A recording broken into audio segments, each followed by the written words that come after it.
Hi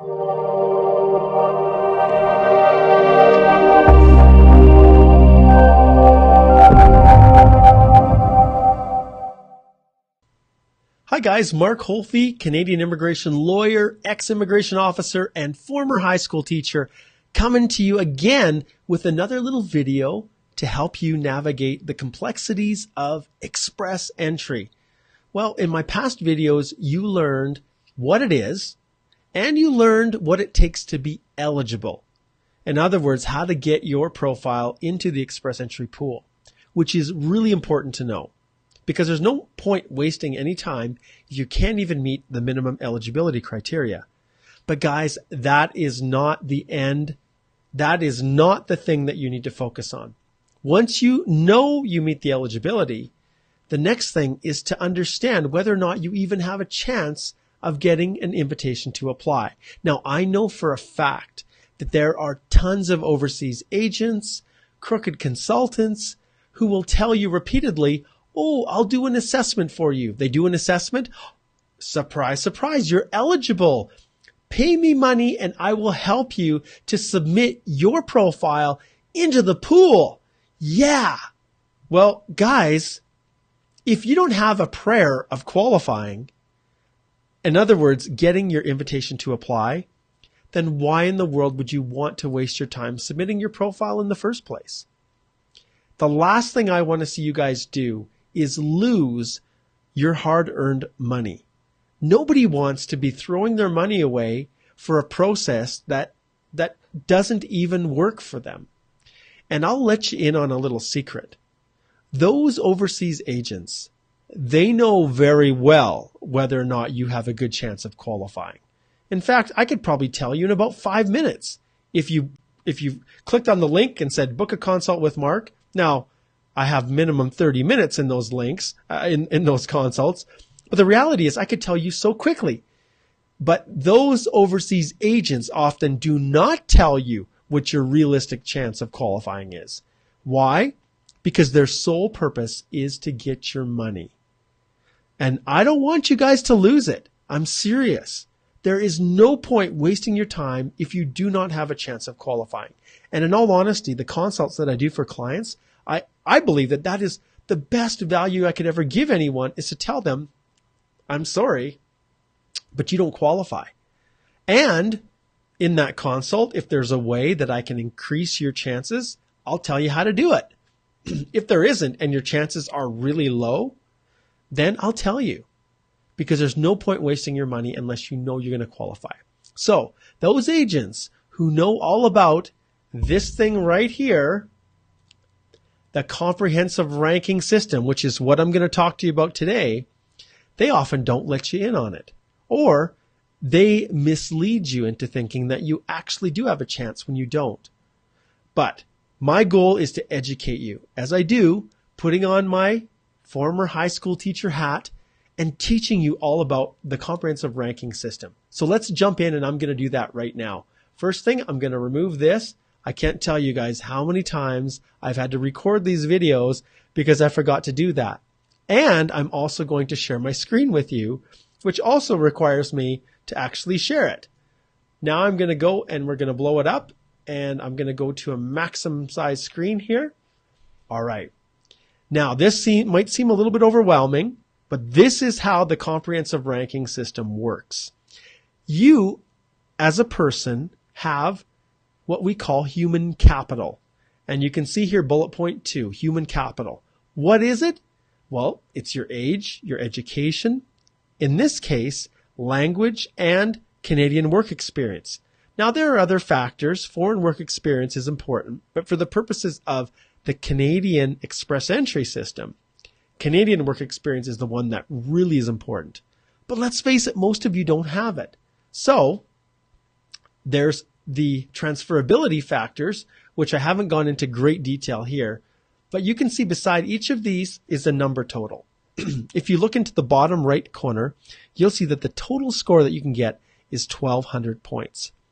Well, I'm going to share with you what each round of invitation actually was in the past so that you can know the pass mark. But before we get there, let's break it down a little bit.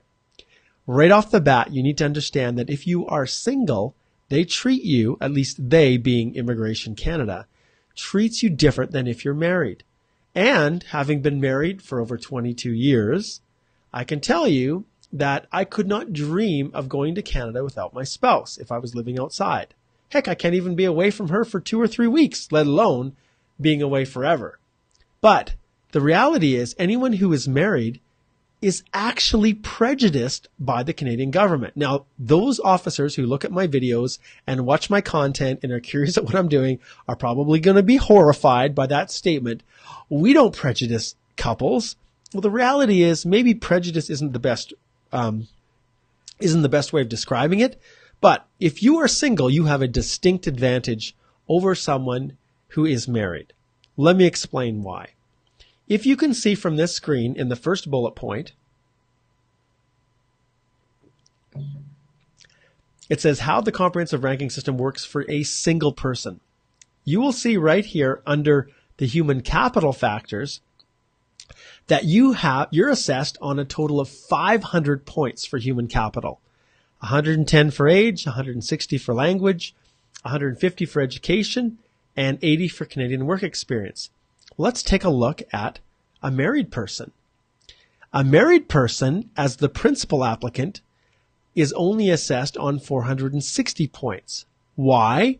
Because the other 40 points, as you can see here in bright orange, are attributed to your spouse.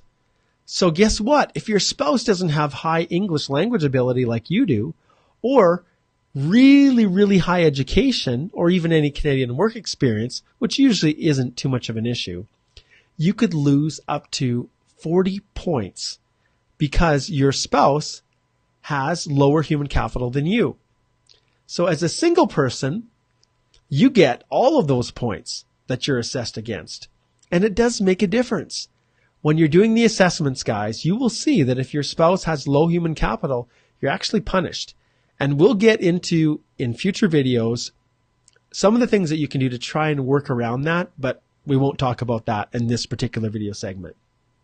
So, age is 110, language is 160 points, education 150, Canadian work experience is 80, and then there's these magical skill transferability factors.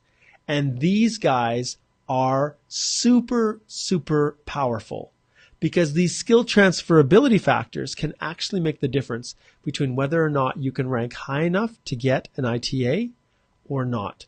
So when you add up bullet point 2 and bullet point 3, you'll see it totals a maximum of 600 human capital points.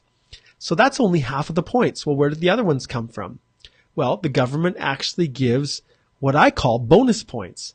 We call them additional points on the right column. Brothers and sisters, if you have them in Canada that are Canadian citizens or permanent residents living in Canada, you can get an extra 15 points.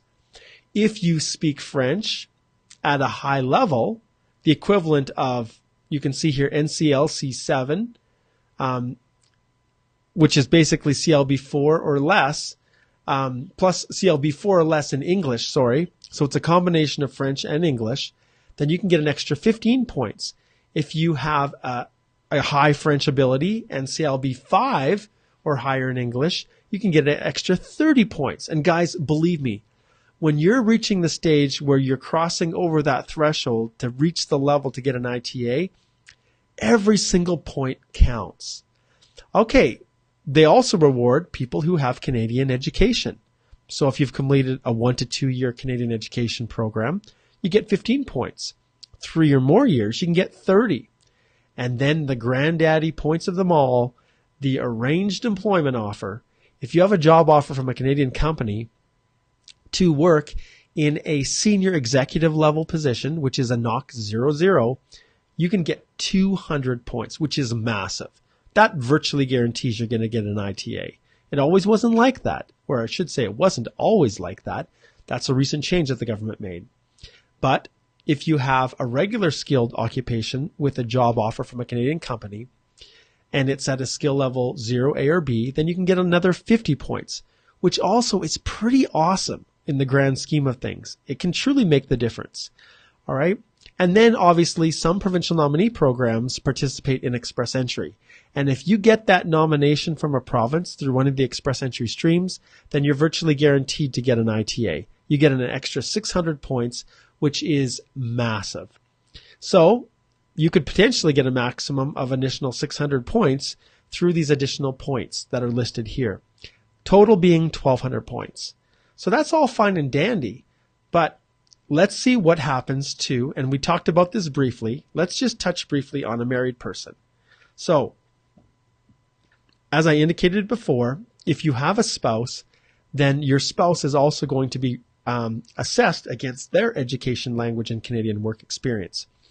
This is important to note because some of you will say, well, why is it important for my spouse to go get their IELTS, their English language test, or get their educational credentials assessed? What difference does it make? Well, the reality, guys, is it could cost you, the difference could be 30 points. So you could be scoring 30 fewer points, which is the thing that would have pushed you over to get your ITA. So keep that in mind. And now what I want to do, and I actually didn't cue this up, so bear with me as I'm flipping around screens. I want to break down the points so you can see exactly how these are calculated. So let's see if I can find, and I don't have it open. Okay, give me a second here. I'm going to open it up. And this is, let's see, there it is. Okay, and I'm going to make it large. And we're going to go CRS criteria. Let's pull it up. Everything I do, guys, is going to be right back to the government's website. I'm not here to pretend like I'm recreating something and then spewing it out to you in some fancy infographic or some other of my own designed system. The reality is I go right back to the source. So this is the CRS criteria. So let's take a look at it, okay? And you can see here's the same totals that I showed you. But I want to show you a little bit more detail about these skill transferabilities. And remember, these are 100 points that you can get. If you have good education coupled with strong language proficiency, you can get an extra 50 points. Obviously, Canadian work experience will always give you bonus points, but for most of you, you won't have it. So strong official language with post-secondary education, and it's not just any post-secondary, I'll show you, can get you 50 points. Also, foreign work experience with good language proficiency can get you another 50 points. And what you'll see below here, as we scroll down, is the actual breakdown of the points for the general human capital factors. So you can see here, if you have a spouse or common law partner, it's a maximum of 460 points for you as a principal applicant. Without a spouse, your total is a maximum of 500. But let's see how important these factors really are and how the government prioritizes them. Guys, age, this is a young person's game. Essentially, if you are from the age of 20 to 29, you are then maxing out in your points. So between the ages of 20 to 29, you're getting full age points. Anything after that, you're losing them. And you can see right here, every year that you age, 30 years, you lose 5 points. Okay? And that 5 points is if you are with a spouse. And generally speaking, you can see here, if you are a single person, you're losing 5 points as well. And you can see it slowly drops down at different levels. Okay? But generally speaking, every year that you age, all the way to what I call is the zero age. And guys, I'll let you in on a secret. Mark Holthe is a zero in the eyes of Canadian immigration because I am 45 years old. And so anyone who's 45 and over is losing how many points? Let's scroll up. 100 points right off the bat. Guys, how in the world are you going to reclaim them? The only way you can if you're over age, if you're over 45, is to get a job offer, to consider going to school in Canada. That's really it, guys, because there's no way of saving the fact. So Canada, if you're over 45, you're not a real big priority for them. And guys, guess what? Do you remember when I told you about those extra 200 points that people get? I'm going to scroll down here. Bear with me as I'm sliding around here. All right, here we go. The extra points. There it is. Remember I was telling you right here, arranged employment for NOC 00 is 200 points. Why in the world would they give 200 points to someone who has a job offer at a very senior skilled level? Guess why, guys?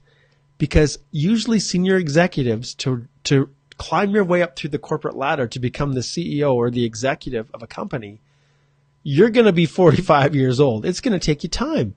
So you're getting no age points. So if it wasn't for this, those guys would be screwed. And I know, because many of my clients are multinational companies who have senior executives who would otherwise not qualify to immigrate to Canada because they were too old. So I wanted to share that one with you. I'm going to get rid of that. It's in the way. Okay, so where were we? We were at age. Okay, there we go, age. Okay, so you guys can see how that all plays in. So let's take a look at education. You can see that to get lots of points, you really need to have almost a master's degree or at least 2 or more programs, 2 or more degrees. One has to be 3 years. So if you're below that, if you just have a single bachelor's and you're trying to qualify to immigrate to Canada, it's going to be really tough. Every little point matters. Every single point matters. And remember, you've got a maximum of 150 if you are single, 140 if you're married. And why only 140? Because 10 of those points is attributed to your spouse's education. Let's continue flipping down here. Next, you'll see how powerful language is. 128 points if you're married, 136 if you're single. And remember, this is just for you. Why is it only 128 if you're single? If you're married? Because 20 of those points are attributed to your spouse. All right. All of this talking is drying out my throat. But like I said, guys, I don't edit this. This is just me teaching as if you're in my classroom and we're learning everything about express entry. So no editing, no excuses. When I need a drink, bear with me. Okay, so lots of points. And you can have a maximum. And this over here on the left, guys, is the Canadian language benchmark scores. Okay, so remember, if you have an IELTS and you wrote that test, then you're going to need to convert it to the Canadian language benchmark. But remember, for express entry, for the federal skilled worker program, you need at least a 7. But guys, you're not even going to get through the gate unless you have a CLB 9 if you are just applying from overseas without any connection to Canada. You're not going to rank high enough unless you have at least a CLB 9 in every ability. All right? So that's language, super powerful. If you have a second language, you can get another 22 or 24 points if you speak French. Not many people do, but if you do, that's great. And then here's the next thing. They really super reward people who have Canadian work experience. 1 year, 35, all the way up to 70 points after 5 years if you are married, and up to 80 if you're single. So you can see if you are losing 100 points because of your age, coming to Canada and working is a significant way to reclaim those points. All right. Now we looked at the spouse, and you'll see that the points are not massive, but like we said, for education, there's a maximum. Your 10 points are attributed to your spouse. If they have a master's, then they're reclaiming all of those points. If not, if they only have high school, look at this. Then all they're getting is 2 points for high school. That means you're losing all of those points because you have a spouse. Next, we go to the spouse's language, and you can see there's 20 maximum points for a spouse's language. If your spouse has a low CLB, look at how bad it is. They would only get 4 points if they had a CLB 5 or 6. And you can see that is, when you're talking 20 points, like 16 points that's on the table there. We scroll down, Canadian work experience. Yep, 10 points maximum if you've got a spouse. And you can see as a single, they don't really care if you have, if you don't have a spouse. Obviously, there's no points going to be awarded because it's only for spouses' Canadian work experience. So that's why the point thresholds are different when you're looking at a single versus a married person. Okay, so then we scroll down here. You can see maximum of 500 like we talked about. But here's the skill transferabilities, and this is how it works. So if you have a CLB 7 or higher and a post-secondary degree, then you can earn points. But we don't even care about that really, guys. What we're looking at here is maximum. So we want a CLB 9, if you look in the right here, in all 4 language abilities. So if you have that, a CLB 9 in all 4, and at least 2 or more credentials, and one of these is at least 3 years or longer, you get 50 points. That's why it's so important. And you can do the calculations for the other things. I don't want this video to go very long. And then Canadian work experience, like I said, the same bonuses. And then foreign work experience. This is where you guys get your points if you're outside of Canada. Foreign work experience. And once again, we don't care about level 7 here. All we care about is CLB 9, because with foreign work experience, and you're probably asking how much, Mark? Well, look at here. If you have at least 3 years or more of foreign work experience, plus up here, your CLB 9, that's where you're going to get your extra 50 points. So there is your ability to get 100 extra comprehensive ranking system points. And guys, for the most part, that's exactly what I wanted to show you on this page. So you have to realize that it's all about maximizing your score. If you do not do everything in your power to increase your score and to maximize it, then guess what? You're not going to get your ITA. So now you're probably asking, and I know this video has gone a little bit longer than I wanted once again, you're probably asking now, well, what are the scores? What's a good score? Well, let's take a look. I'll go back. I'll share my screen again. Let's see if I can find the one I was going to show you here. All right. Okay, and let's go back down. Here is a breakdown, guys. And now this isn't every single score, but it's up to, well, I went up to March 24th, 2018. In the beginning, the scores were really high. So 886 points. Well, that was because they were just figuring out the system, and there was a number of reasons for it. But really, the lowest the scores ever got was back in May 31st of 2017 at 413 points. But really, you can see how the scores have been tallied.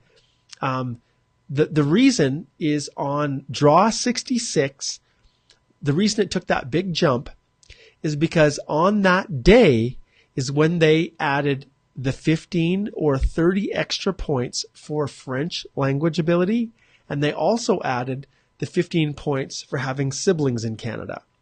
And so those two factors caused the minimum pass mark to jump up.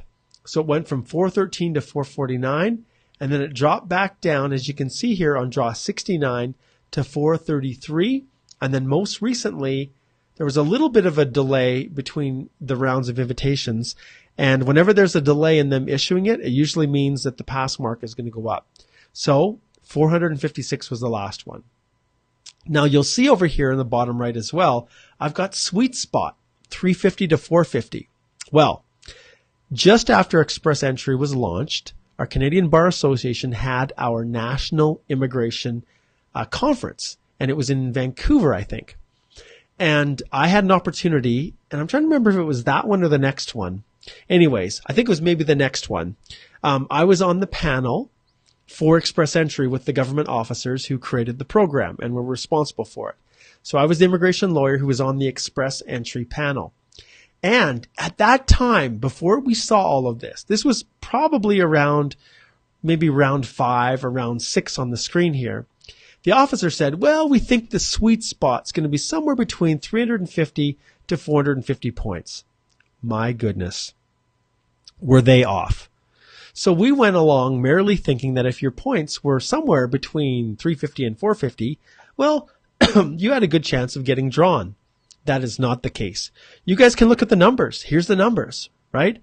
And people ask me more often than anything else, Mark, do you think they're going to go down? Mark, do you think they're going to go down? Well, guys, I can't answer that.